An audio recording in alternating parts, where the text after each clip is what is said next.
Hello friends, welcome to Islington Listens, wisdom from a community of faith that doesn't think the same, vote the same, or love the same, but we are trying our best to follow in the way of Jesus with compassion and hope.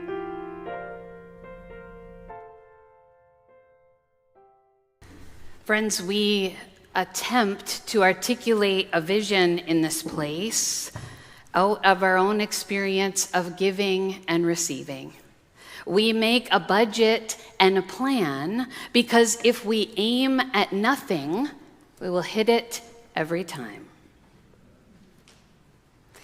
And yet we know, written in our lives and our stories, that the best laid plans do not always come to fruition. In fact, today I was thinking about how accepting what you do not choose could be a great t-shirt. Imagine the rummage sale people wearing "accepting what you do not choose" on their t-shirts every time carloads and bags and IKEA baskets arrive filled with the things that we turn into ministry. In fact, the rummage sale is not just an experience of volunteering and offering your time. It's actually a healing invitation. The rummage sale is a metaphor for the church because we take whatever we receive.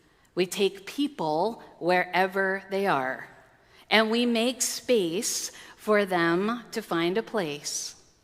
We also, if we find that they're broken, test and look at the things that have been donated and see where they might be fixed and who might be able to fix or reuse them. And if the rummage sale can't use what's been donated, they pass it along to Value Village, to the Salvation Army, to the recycling depot, or the metal recycling.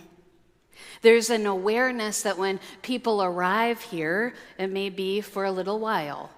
It may be for a certain season. Or if you arrive and find that it's not quite the same fit, there's somewhere else where you might be directed to and find support.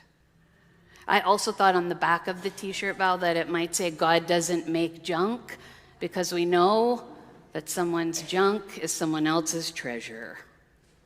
The invitation to the rummage sale also calls us into community. There's a feeling of a job well done. And there's a tally at the end, not like a report card, but there's a working towards a goal. Last year was $37,000, taking people's junk and turning it into treasure, not just for service to ourselves, but to the whole community. Those are just a few stories, but I think regularly about that team, about Val and Joan and Bev, who give up being in worship. Well, they're worshiping, Bev reminds me, every Sunday below us as they're sorting through other people's donations and gifts. They plan and discern and pray about how this space will welcome the community and will also give back at an affordable cost to meet people's needs. And then they invite others along the way. Isn't that what the church does when it's at its best? It's not just my role for me. It keeps extending the invitation and finding places for people to serve whatever their gifts and skills. And the lucky gift is that there's still room for you to be part of just this one story, which will be kind of covering the first 2 weeks of November around here. You could help set up on Sunday, November 2nd after church, or you could bring someone from your family who has a stronger back or some muscles who could volunteer just for a short period of time. You could even invite them to, if they don't want to go to church, meet you after. There's an invitation to clean up on Saturday, November 8th at noon for a couple of hours. The clothing room has space for people to join and sort and turn the junk into treasure Monday, Tuesday, and Wednesday of Rummage Week. And not only do we invite you to participate, It is our regular practice to feed the people who are participating every day of Rummage Week. And if your calendar isn't marked, the actual sale, which you could tell your friends, tell the whole bunch, is November 7th in the afternoon and Saturday, November 8th in the morning. Wendy Sexsmith is in the house. Where is she? I forget where she's sitting. I'm going to invite her to stand. I want you to see her smile. Until Halloween, you may know someone who needs to feel part of something. Wendy is the volunteer coordinator for that experience together. And if you've just heard about it but have some time, we invite you just to come and see. Something happens when we're together. Something happens when we make a plan and we accept how it unfolds. And in that time, each of those volunteers and those planners, well, they pray a prayer that's prayed every Friday evening right under this space. We know it as the AA prayer, but it's prayed all around the world, and you may know it by heart. It is the prayer for our community as we look ahead and as we look back. God, grant me the serenity to accept the things I cannot change, the courage to change the things I can, and the wisdom to know the difference. Now, there are a few other versions of this prayer, and I invite you to listen with your body to see which one might be resonating with you lately. God, grant me the serenity to accept the things I cannot change, the courage to change the things I can, and the wisdom to hide the bodies of those people I had to kill because they pissed me off. It's been such a polite, gentle meeting. The baby crying reminds us that life is a bit messier than just following the bulletin. A year of church is a year of emotions, a year of joy and sorrow and frustration, a year of wondering if the person you're serving beside could actually be even listening to you. And that might be a family member or someone that you have chosen to spend time with.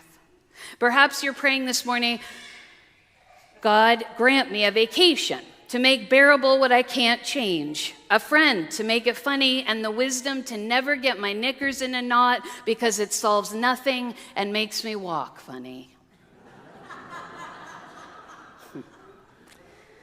God, grant me the serenity to accept the people I cannot change, the courage to change the one I can, and the wisdom to know it's me.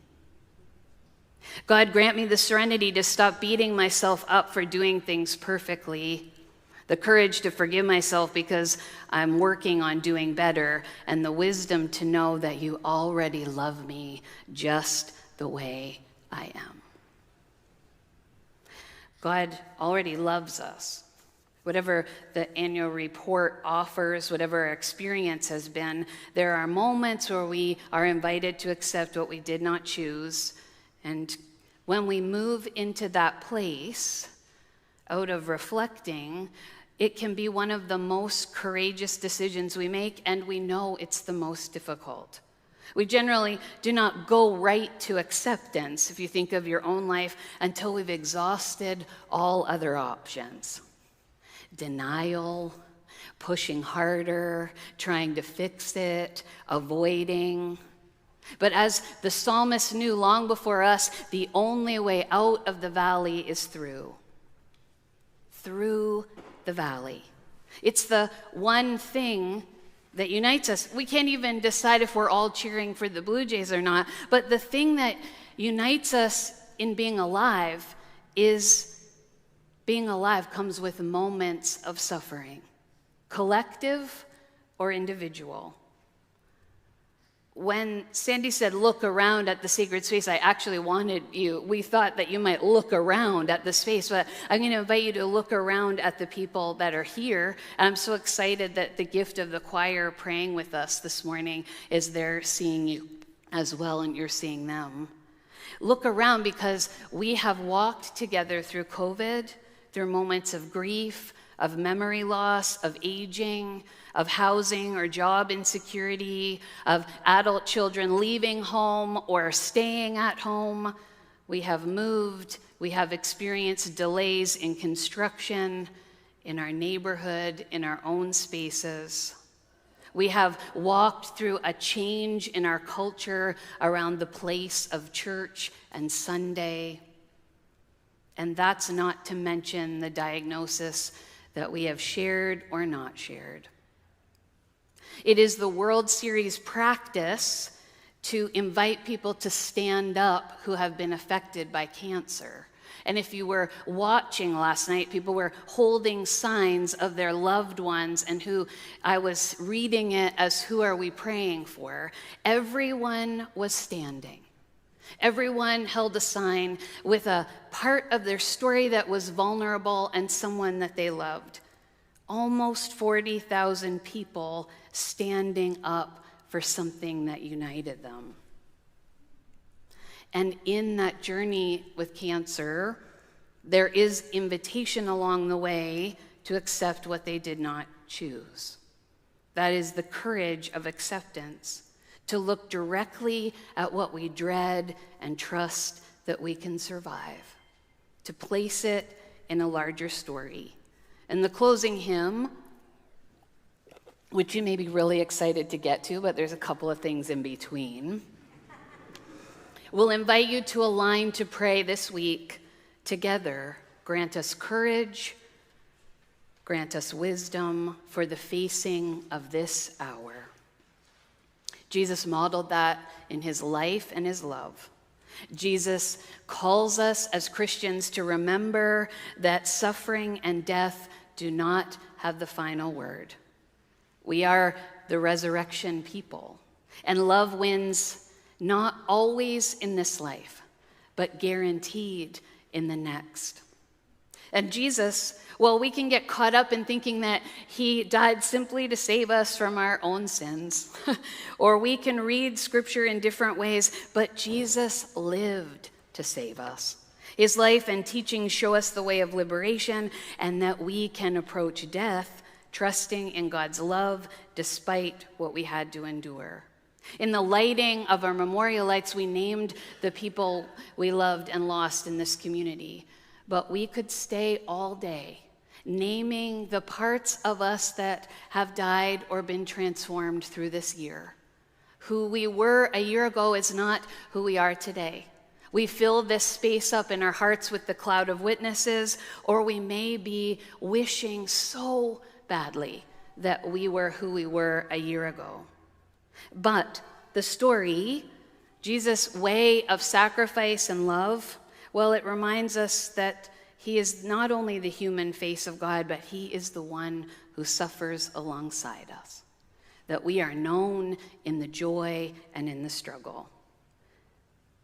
It only points us to one way. Whatever the stories are that will unfold in the year ahead, love is the way. For our lives are full of unforeseen choices and struggles and callings, and sometimes we can overcome them, and sometimes we must make peace with them. The invitation every week when we gather in this place is to know that you're not alone in the making peace.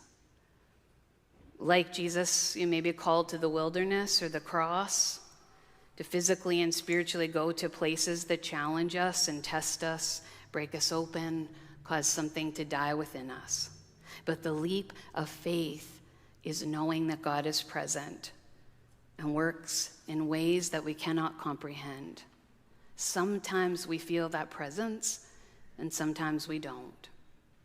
But when we choose love in response to what we wish we could change but can't, when we choose love as our response to the world as it is not as what we wish it were, when we choose love over denial or anger or criticism or withdrawal, we share in God's redeeming love for our world. And we are imperfect. We may be trying to convince ourselves we have to be, but that's another sermon. But as a community, we are not embarrassed to name that we are just trying our best, that we don't always get it right, and we sometimes don't know until we look back. But God's grace continues to shine through us in ways we may never know or fully understand. We can think of this in our mind. We may have experienced it ourselves in our own journey and felt it in our bodies, that love of God. But what does it actually mean this morning when I'm thinking about this church of ours?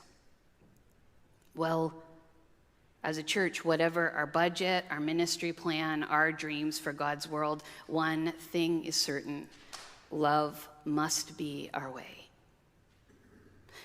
Henry Nouwen said, loving the church often seems close to impossible. Still, we must keep reminding ourselves that all people in the church, whether powerless or powerful, conservative, progressive, tolerant, or fanatic, they belong to the long line of witnesses moving through this valley of tears, singing songs of praise and thanksgiving, listening to the voice of their Lord, and eating together from the bread that keeps multiplying as it is shared. When we remember that, we will be able to say, I love the church, and I'm glad I belong to it. The invitation to loving this church is a holy duty. For without a love for the church, we cannot live together in joy and peace. And without a true love for this imperfect community of faith that's trying its best, well, how can we call people to be part of it? Well, the only real thing that we can promise at Islington is to let love be here. I pray that individually it is your call, but also if your heart's not ready to let love be here, I trust that God has another place for you. And if you are seeking to how to deepen into that, we'll offer ways throughout the year for us to know each other and know God out of that love. Thanks for listening, friends. For other ways to connect, go to islingtonunited.org. May God's wisdom and love keep finding you.